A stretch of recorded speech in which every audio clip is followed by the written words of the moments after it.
Welcome to episode 2 of Seriously Funny. I am your host, Mashnoor Kabir. How's everyone doing? America's going through some great stuff, and we'll get to that.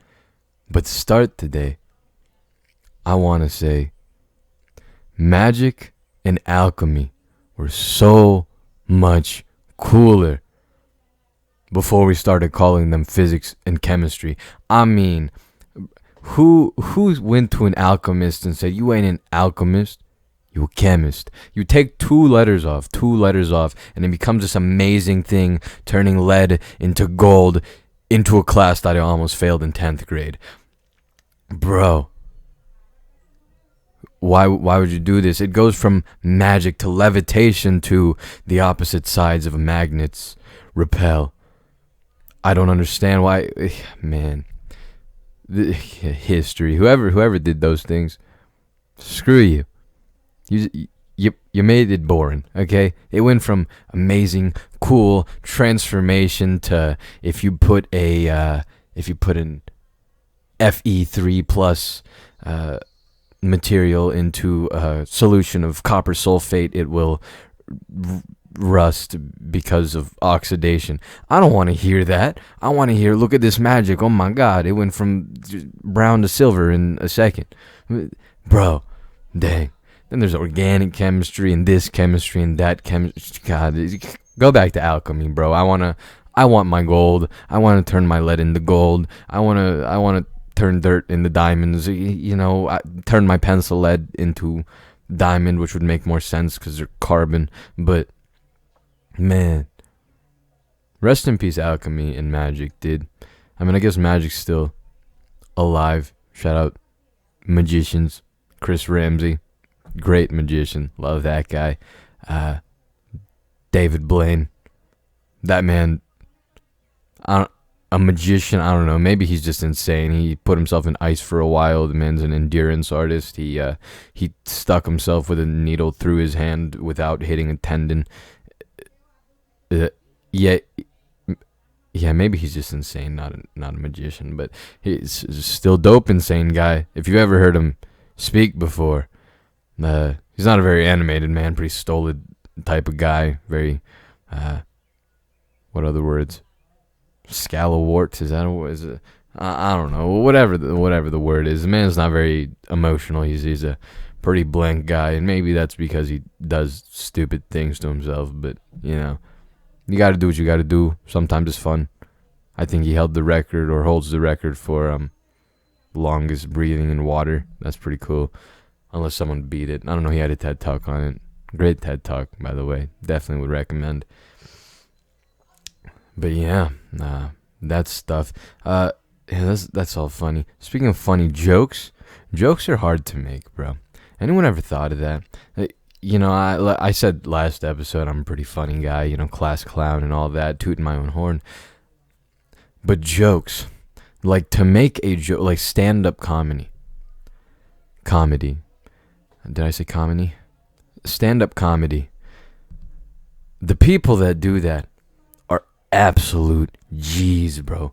G's. I mean, geniuses. They're out here, dude. Going from nothing to I am on a stage with a single light and a single microphone. You don't know me. I don't know you. I'm going to make you laugh. How do you do that? For me, the jokes I make, the way I make people laugh, the humor I have, it's all contextual. It's based on what someone said or what I just said or what was did in the moment. Right? These are the jokes. It's based on the conversation. It's something it's wit. I don't know if is that snap heard? I'm not sure. I snapped my fingers. If you heard it, you did. If you didn't, well, crap. Oh, is that a Discord? Mute myself. Goodness gracious, how embarrassing. But anyways, yeah, jokes. Stand-up comedians, they're cracked. It's insane. Talk Like Ted. I mentioned that book in the last episode. At one point in the book, he says, this comedian, I don't remember his name. I read this book so long ago. Talked about how it took him 2.5 years to perfect a joke before he put it on stage about a Pop-Tart.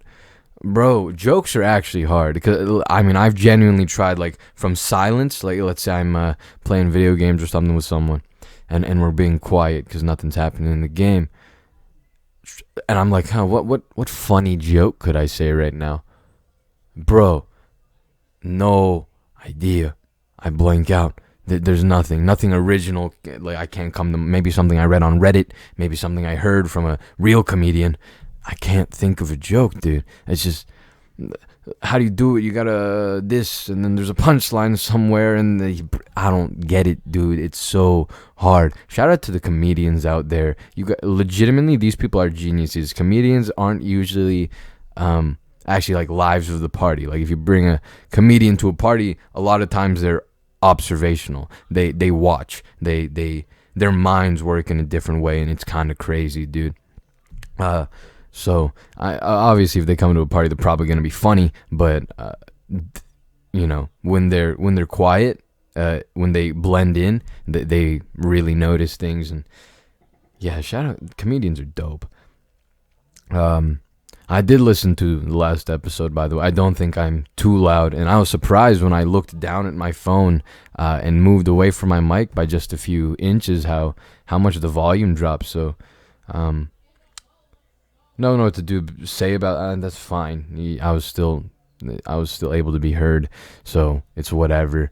And I guess it's because this microphone is on cardioid. That, and this microphone's a USB microphone because I'm too lazy to go get a proper microphone, hook it up, and then go get a XLR, and then do that and this and I'm 18 and I play video games, so I needed a video game microphone. I'm not fancy out here, but yeah. Hopefully I'm not too loud, and no one said I was too loud. I got some wonderful comments from the last podcast. A lot of people seem to enjoy it, so thank you for enjoying it. Wouldn't that mean me? Shouldn't I be saying thank you? You're welcome. You're welcome. There we go. No, I'm kidding. But yeah, jokes are hard. That's the moral of the story. If you can make jokes, if you're able to create a joke on the spot, just know that you are superhuman. You are amazing, and you're better than me. Please teach me how to do that, because I would love to be actually funny. Man, crap, that went dark. I make people laugh. I'll take it. Whether they're laughing at me or with me, I'll take it. It's okay. So, yeah, all that stuff is great. No, my taskbar. Crap. Where are we? Okay. So, yeah, I don't have 3 simple show notes today. I actually have a fair number of show notes, so that's a thing, and we'll go through them. The first one was start with something dumb, so I hope everything you just heard for the past 8 to 9 minutes was wonderful and soothing and calming, and lighten the mood if you're having a horrible day, or if you're having a normal day. Maybe you got to smirk at it. Maybe, just maybe, I made you laugh. And if I did, my stand-up show will... No, I'm kidding. Maybe one day I'll learn how jokes work and learn that and joke theory and humor theory. I don't know. It's probably insane. I just drank some water. Shout out water, by the way. Water's dope. Shout out water. Speaking of water... So, I don't know if this is just me. First of all, my blog post on Wednesday was about water. Yeah, I wrote 4 paragraphs about water. Yeah, and you definitely should read it. Link in the description. But, has anyone else heard water called hydrogen dioxide? Because for some reason, I feel like I have. I feel like I've heard it referred to as hydrogen dioxide. I don't know if people call it H2O, which is correct. It is it is 2 hydrogens and an oxygen. So So going back to, alchemy slash chemistry, in chemistry class, I had to learn all these formula names and chemical names and compound names. And I didn't learn the compound name of water in this class, but I learned how to read, like H2O, and I like figured that out. And so I realized one day that it isn't hydrogen dioxide. I think I was playing video games with people, and like in my head, I just had this epiphany. The way you would read that is dihydrogen monoxide. It's 2 hydrogens, 1 oxygen. I don't know if it is just me who has heard this hydrogen dioxide thing. Maybe my brain just made up the memory and I'm having crypto amnesia.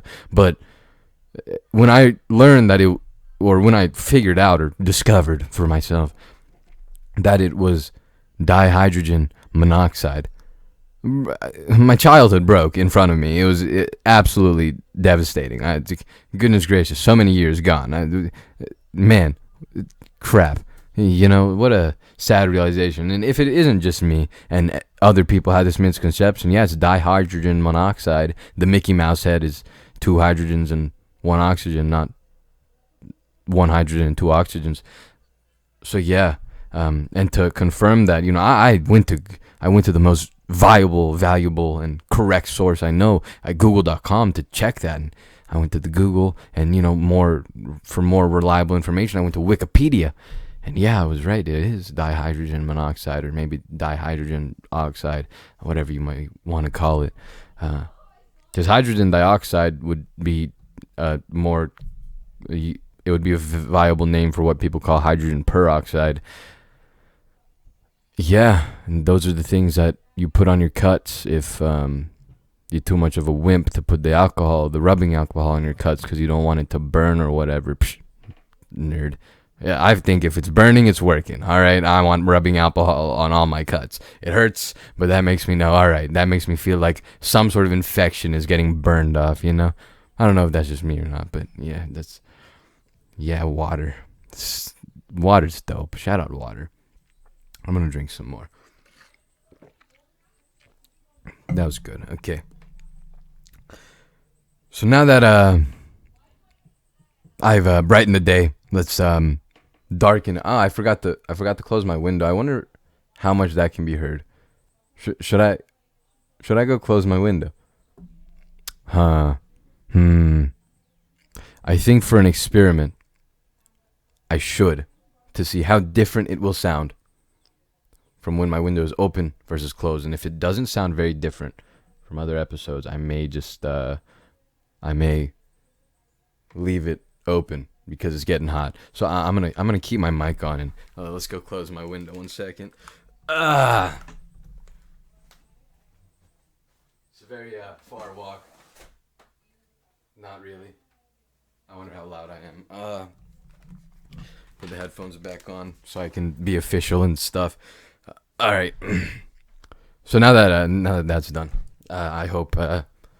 Actually, I hope there isn't a difference in the sound, because if there is, and it's a better difference, is a problem. That means I have to close my window every time I do this, and it might burn one day if I just have a heat stroke. You guys know why now.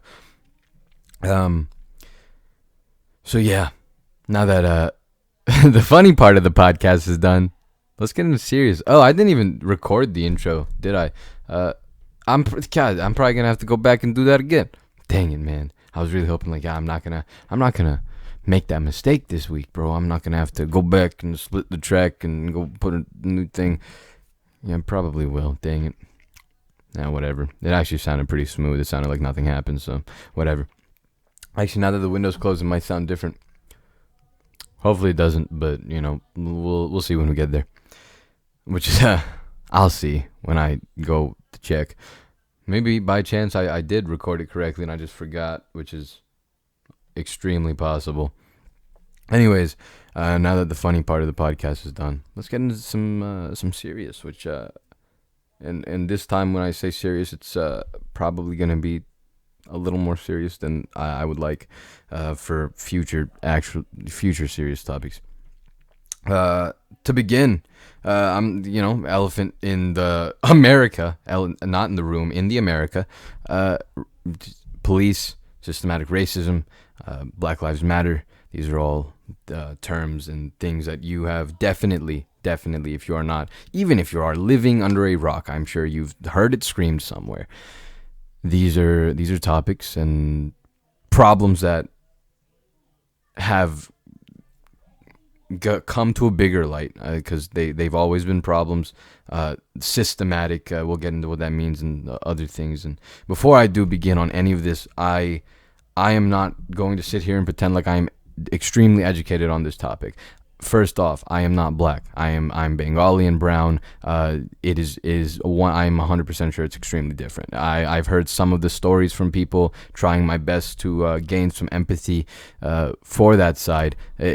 Extremely different. Maybe it's just where I grew up. Maybe it's just due to my ignorance, or due to, I don't know. But no, I've never feared for my life due to cops. Whenever I see cops, I feel like I should feel safe.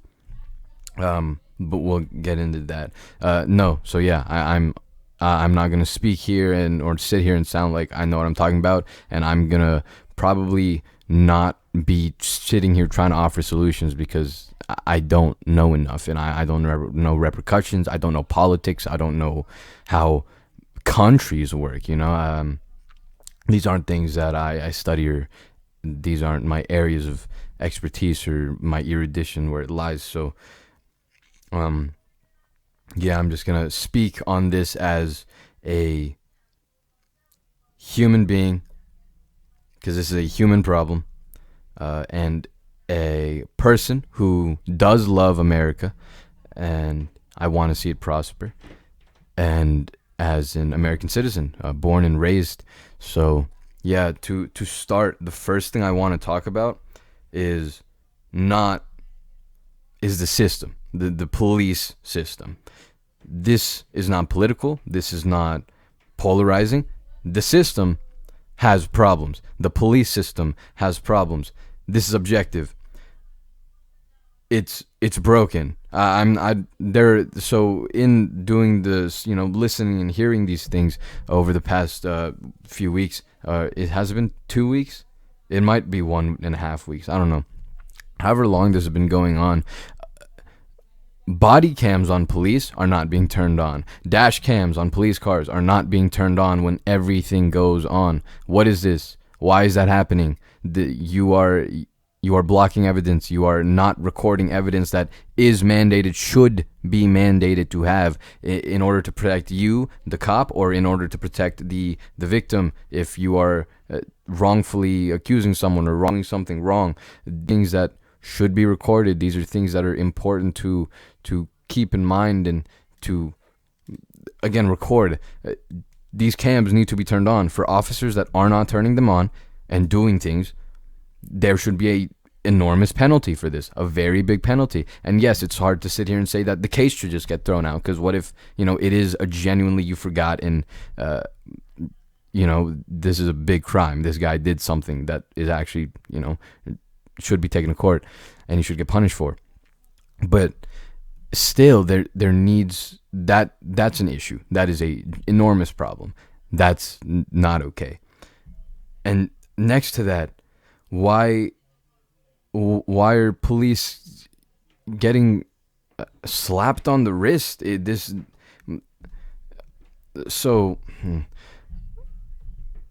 A lot of police. First of all, this is, where police are getting charged now. Like the officers that, I think it's the 4 officers. I think it's all 4 of them, because I think there was 3 on top of Mr. Floyd, George Floyd. Everyone should know his name by now. This man there was a video that went viral, and of a black man being suffocated to death by. In the video, you could see 1 officer, but I believe there were 2 other officers on him. So 3 officers were on him, and then 1 officer was keeping it so that no one touched those other 3 officers. And so the guy on his neck, it was Officer Chavez. I don't even know his first name. Honestly, I don't want to give him attention. But him and the other 3 officers, I believe, so all 4 officers, are getting charged because people are angry about this, which they rightfully should be. I don't get disturbed very often. That video, disturbing. We'll touch on that in a minute.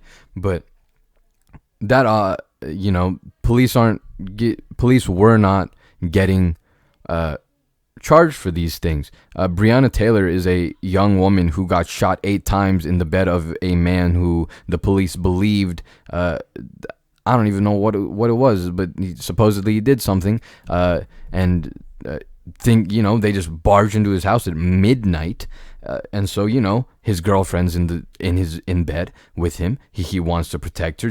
What if he's getting robbed or something? So he gets his firearm. And whether that should be allowed or not, that's a completely different topic. He gets his firearm, and the police barge into his room, 3 of them. I think their body cams are also turned off. I don't even know. And they take shots at him, and instead of killing him, they killed his girlfriend, who did literally nothing. And those police weren't charged. Hello, justice system. If the president is not above the law, why are police officers above the law? That was murder. That was complete murder. I don't care if it was an accident. Murder. I don't need context for that situation. You killed someone, innocent. That's point blank, period. And you just shoot first. Police are definitely not getting trained enough. Police are not getting screened enough. And this is also a point for everyone. Police are human beings. Fun fact. So, human beings. We have our flaws, just biologically, psychologically.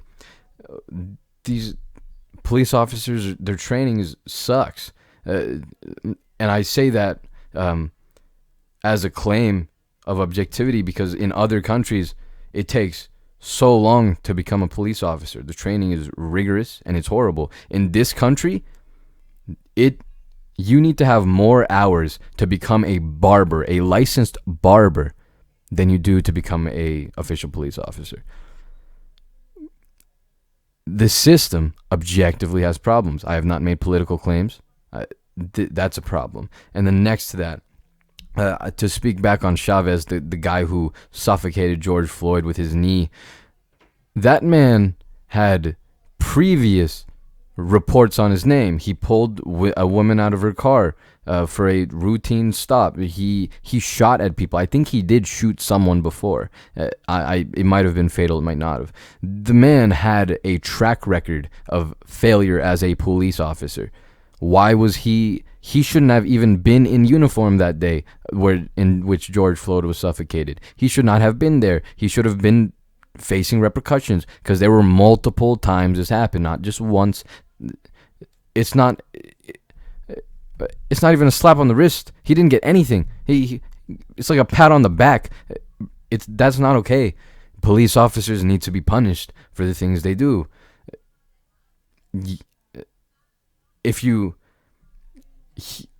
Whether you read George Orwell or not, and you think that humans are completely corrupted by power, which I think is a hard topic, but if you give someone power and then you give them no consequences whatsoever, they're going to abuse the power probably. This is common sense. The police system in itself, before I even speak on anything else, there's problems. There's objective problems in that sector. I don't know the solutions. More police training, different police training, more police screenings. I don't know. Objective problems. It's not okay, because people are dying, and there's no reprimandation in this life right now for those police officers, and that's not justice. The next thing, I want to talk about what police are.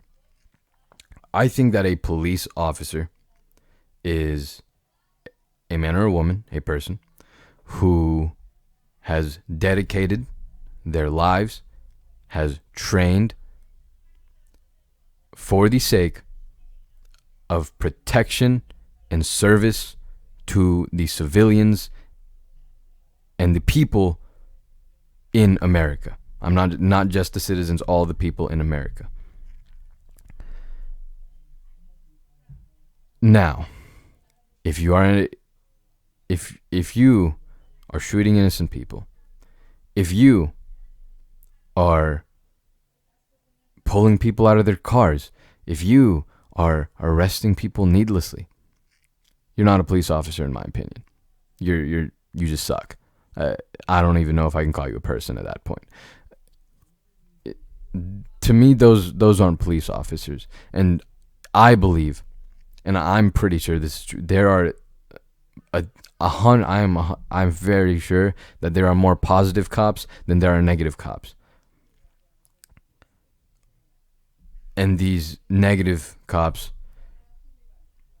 who again I would not call them police officers. They do not make people feel safe. They do not seem to be protecting people. They're hurting people.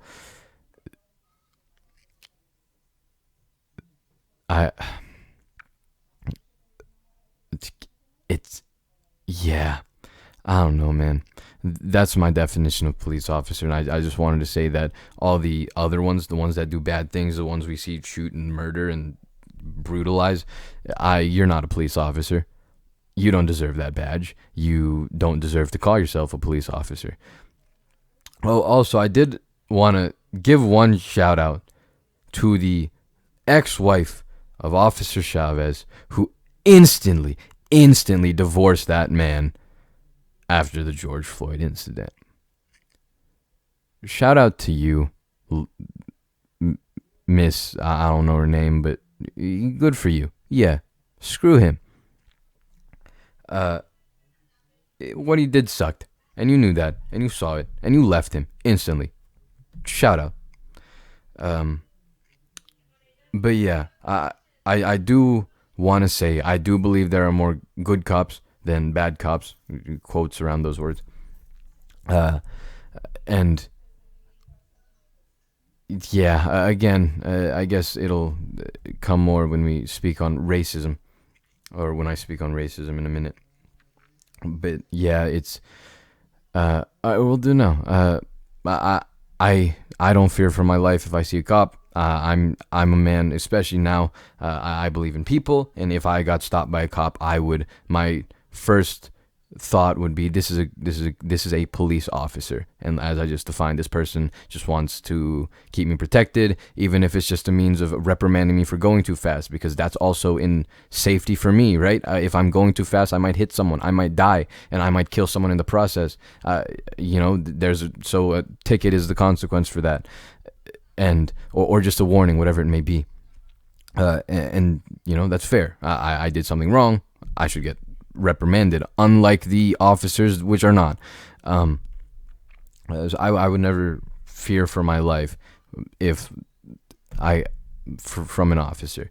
And whenever I see them in public, whether it be at fairs or this or that, just doing their jobs, making their rounds, I've spoken to these officers, and I've spoken, my resource officer in school, my resource officers. I guess sometimes you see some other ones, and they're all fantastic people, terrific people. I've spoken to so many just on free time that, for the most part, I really do believe they're great people. And yeah, so everything we're saying absolutely sucks. Really, really bad. And I actually, in my notes, I don't have written speak on Floyd, so I'm going to do that now. I want to speak on the George Floyd thing. One thing that I see it called is, this is a murder. I disagree. It was more than a murder. That was torture. I'm not sure if anyone listening to this has ever been tortured before in their lives. It is absolutely excruciating. It is horrible. I can't say I've been physically tortured, but it's really bad. You are in constant pain. You are getting hurt over and over. You are being brought to the cusp of death and back over and over. It's horrible. It's inhumane. It's disgusting.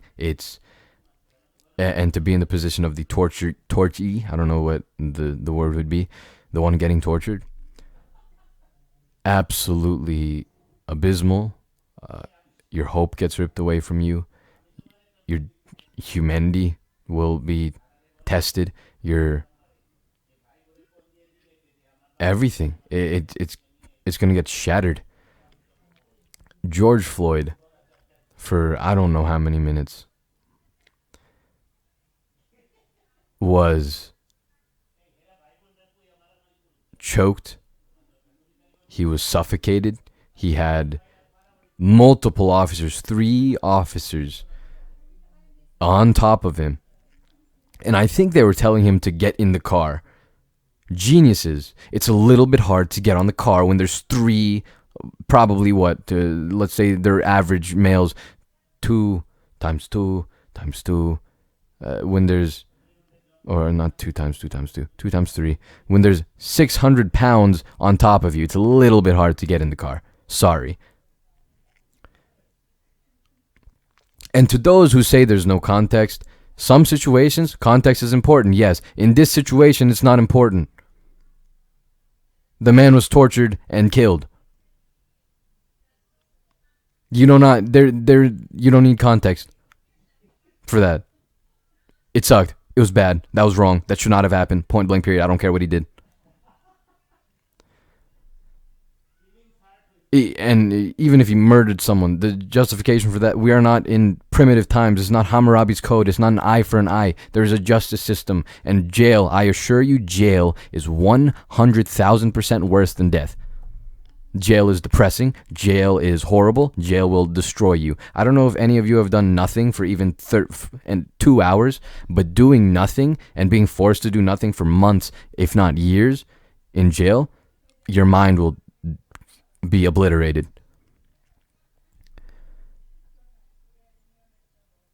But back to the point, George Floyd was tortured that day, and mentally speaking, I felt torture. I've been mentally tortured for years. It's horrible. I cannot imagine. I cannot begin to fathom what George Floyd went through in those last few minutes of his life.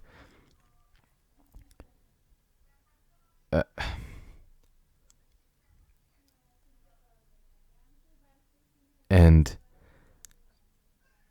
that's not okay in any way, shape, or form. Breonna Taylor, cold-blooded. She got 8 bullets pumped into her. Cold-blooded murder. But, 8 bullets pumped into you. She died on spot, I'm sure. So, I mean, the only thing for her in that is she didn't have to suffer. She's died. That was just simply murder. But again, this was torture. And watching torture. This wasn't a movie. This was real life. This was a real life that is now gone.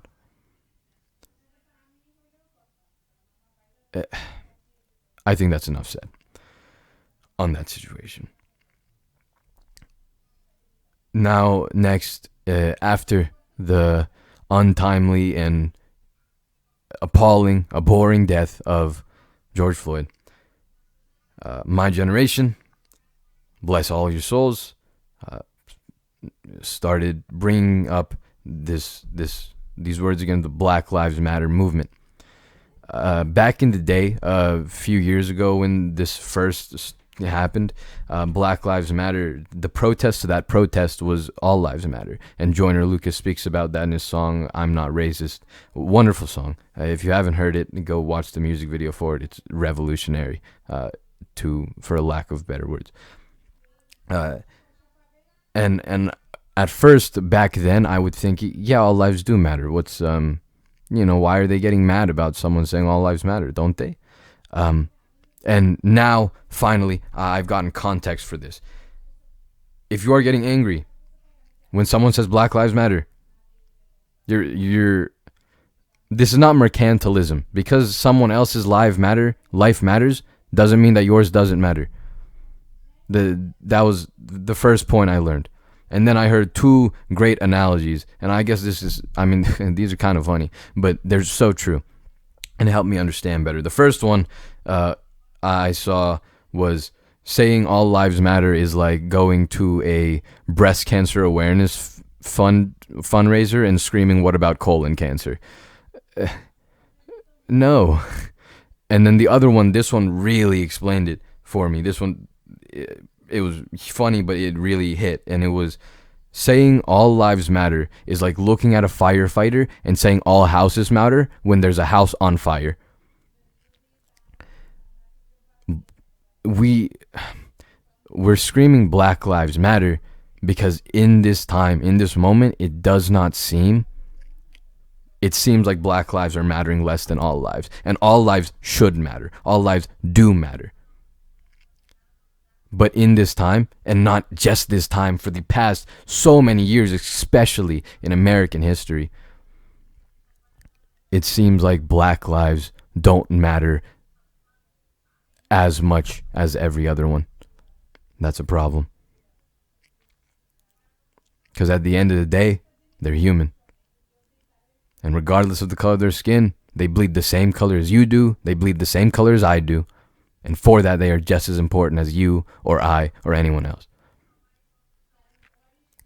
And along with that, systematic racism is a word that's been thrown around. And just to define this, systematic racism means that the system, i.e. the Constitution, the system of justice, the systems that America are built on, the principles, the foundations, the ideas, the actions that America is built on are innately racist. And if you study these things, it's kind of true. Say, I think it's the 13th Amendment releases slaves.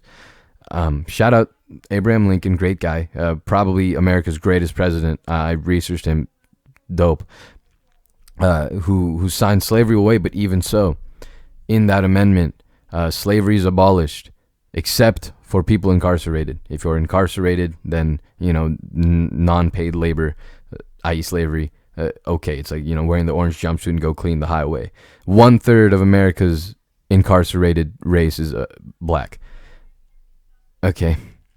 And obviously, you see the justice system, and you see everything going on right now. Black people are targeted way more, and brutalized way more, and victimized way more than white people. Even in, say, drugs. White people and black people smoke marijuana at about the same rate. Black people are arrested 4 times as more than white people are for possession of. Yeah. Systematically racist. And like I said, I don't know the solution. You're trying to change human psychology here, and it needs to be changed 100%. And it is definitely possible to change. Our brains are amazing. We can rewire the thing. And so it's possible 100%. But it needs to change. And how long it's going to take, I don't know.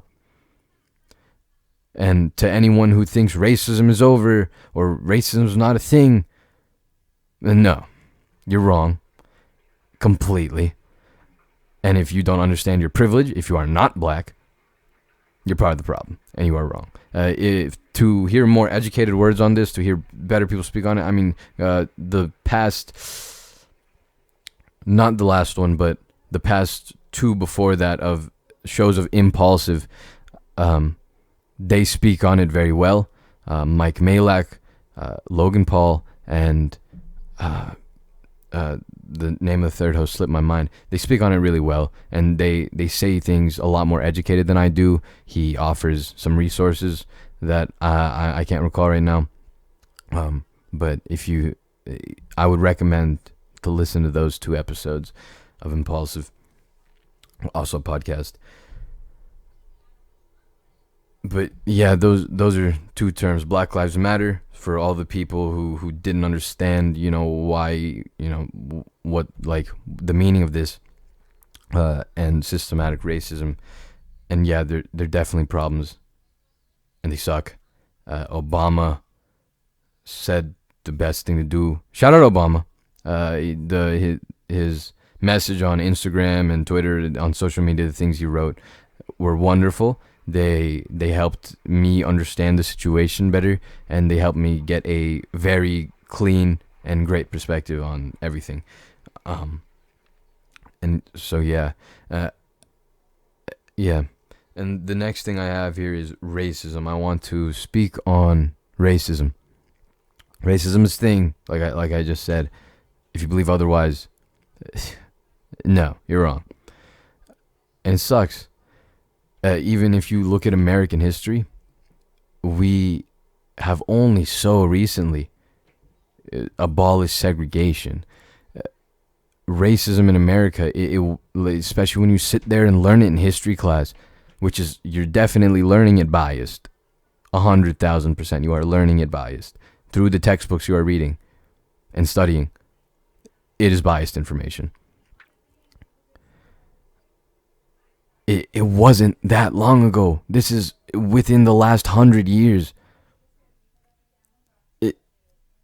It's not this some long thing ago. This is recent. That we even abolished the systems of slavery and abhorrent, physically abusive racism of slavery, and of extraordinary racism, of segregation, of Jim Crow laws and all these things. And yet there's still mental racism. There is still racism built into, like I said, the systematic, and still ingrained in some people. This is not okay. Again, what can we do to fix it? I'm not sure. And I'm not fond of speaking on things that I don't have solutions for, but and this isn't complaints. These are observations. These are things that are undeniable at this point. When the founding fathers were building this country, a lot of them were against slaves. George Washington, Thomas Jefferson, he wasn't a fan. Even though they had him, they were against slaves, and they said slavery, racism is going to be an issue that is like holding the tiger by its ears. And they were right, and they still are. One of the reasons they didn't address it at the beginning, Thomas Jefferson has many recorded talks with people of the French who said, this is dumb. Don't let this slavery thing go on. Don't let it happen. And Thomas Jefferson's like, you're right. But if we do that, this country's splitting. We will not be able to build this country because of how polarized people are. The people of the South and other people, they would rip us apart. Everything would fall to pieces. We're trying hard to build the country. We just started. We don't know what we're doing. And so that's why they didn't deal with it. And when it was finally dealt with, slavery, Abraham Lincoln, we went into the bloodiest war that America has ever gone into in our history. When we even tried to let that tiger go. It wanted to maul us, and it almost did. It split the country in half. And even now, it's a problem. The tiger is not gone. The tiger has not been tamed. Yeah. So, still a problem, and that does suck. Also with racism, I cannot imagine. People are speaking on their skin color and stuff, and some of the things that these black people say, God, I never knew. I can't imagine. I could not imagine. I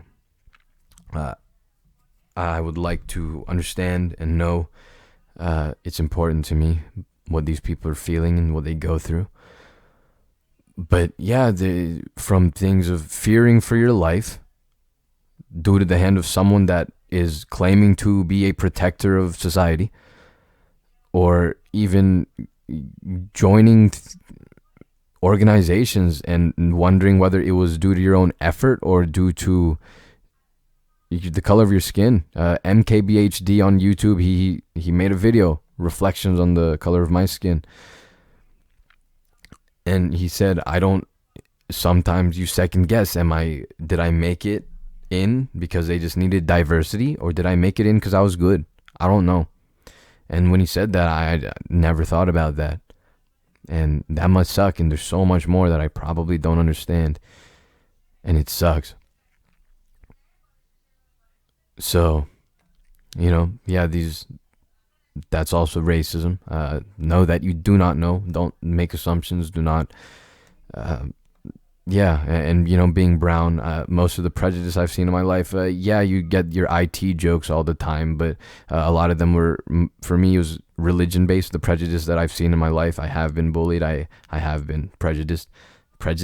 I don't know. I've seen prejudice against me. Most of it was for my religion rather than my race. I'm a Muslim, so I can't begin to fathom how it must feel to have racism against you due to the color of your skin. Something you have zero control over. And I would like to say to anyone watching, whatever the color of your skin, it's beautiful. Remember that. Love the color of your skin. You are not the problem. You are not the problem. The color of your skin is not the problem. The system is the problem. The people that believe otherwise and treat you otherwise, they are the problem. You're the color of your skin. If you are black, it is beautiful. If you are brown, it is beautiful. If you are white, it is beautiful. If you are Asian and yellow, it is beautiful. Whatever color you are, even if you are purple or orange or green, I don't care. The color of your skin is absolutely beautiful. Do not forget that. And do not wish to change it for anything, because you are not what needs to change. You are beautiful. And I want to say that. And the last thing to speak on is my thoughts on the protesting. Protesting's dope, amazing, absolutely wonderful. Shout out Martin Luther King Jr., who, he led a bunch of great protests. He was a great guy. He was angry about something, which was the lack of civil rights in this country, and he protested for it, and he helped change the system. Wonderful, man. And so protesting is fine. Going out on the streets, holding your signs up, doing what you're doing, that's okay. The police brutality, that's not fun. I probably should have addressed it earlier, but I like a video of an old man getting destroyed by the police just surfaced. Bro, if you see an old man, just skirt around the guy, bro. He's an old man. And as for groping protesters, for violating protesters, bro, to one extent, yes, the police officers are human. They are probably absolutely terrified. There's one officer and 50,000 people. But that is no excuse to do the things you're doing. And for the president, I'm not going to make a political statement to say F the president or shout our president, but bro, you're the president of America. One of your jobs is commander or chief of citizen. Supposed to show some moral support, to give hope to the people, to your people who elected you. Not one tweet, not one message, not one anything saying, not even a solution, just saying it will be okay. Rather, you are threatening your own citizens and your own people with military force. That's disappointing. Enough said. I will not speak anymore on that. But protesting is fine. Violence, in my opinion, is not fine. Stop looting, I don't think is okay. Why would you do that, especially in the time where the economy's not doing the greatest? Don't loot, especially when you're looting mom and pop shops. You're not looting some big corporations or anything. And a lot of corporations have spoken and commended and supported Black Lives Matter. Shout out to all of those corporations. I know the game I play, Apex Legends, that company Respawn is adamant on supporting Black Lives Matter, which is wonderful. Shout out to them, and many other companies are supporting the movement, which they didn't do last time the Black Lives Matter movement came up. So I'm really glad that big companies are getting behind this now. But don't loot. Violence is also not the greatest. Don't hit people. Don't do this. Don't do that. Martin Luther King was also about peaceful protests, and he did make change, so it's doable through peace. Looting and all these other things, I've learned through Obama's message. It's the minority of people that are looting and being violent. So shout out to everyone that is doing this wholesomely and quote correctly, end quote. Now the other argument is it never worked. The change never worked. The peaceful change didn't work. So we have to be violent. I get that. I do. But you can't. Destroying the system and going into anarchy, it just won't work. If you do that, the sheep will have nowhere to go. The talk on sheeps, wolves, and shepherds is a different podcast, but if you destroy the system, so many things will go down the absolute drain. You don't destroy the system. Change the system. Yes, the system 100,000% needs change. It is not a perfect system by any means at all. But if you destroy the system, bad things will happen. And if Plato will say that it will go to tyranny. We don't want that. So we can't destroy the system. You need to change it, and that is systematic, like Obama said, through voting. So yeah, I cannot say I support the violence or the looting or any of the negative things going on. People taking advantage of the situation to steal or any of this. Don't do that, and I would personally say don't support that. I get the argument, I really do, but peace will give less of a reason for the people on the other side to have to get angry at you. Don't give ammunition to the people so that the people against you, so they can say, oh yeah, well look at you guys, you're just a bunch of looters and whatever. Don't give them ammunition. If you are peaceful, they have no ammunition. And you do. Yeah, in the end, this 51 minutes, didn't hit an hour, but 51. I think the last bullet I had on here was depending on how long all of the speak takes and the energy left on. Talk about something calming. I don't think I riled up too much, and I don't think I ended on some great note. So I don't think I need to speak on anything calming. I think that the things I've said have been my opinions and my thoughts, and none of it was to what would the word be? I don't know. None of it was too polarizing or anything big. So yeah, I think we'll leave it off there for episode 2. Definitely episode 3 will be a lot less serious. I think I will just be speaking on I'm Gone by Ian Dior as an album. If you listen all the way through and this topic going on around America matters to you, which it should, many people are saying it's not an American issue, it's a human issue. I agree. Thank you. Those were simply my thoughts and my opinions. I implore you to donate, to educate yourself, whatever it may be. Do something. I also need to do those things. And yeah, episode 2 of Seriously Funny. Thank you for listening. I will see you next week.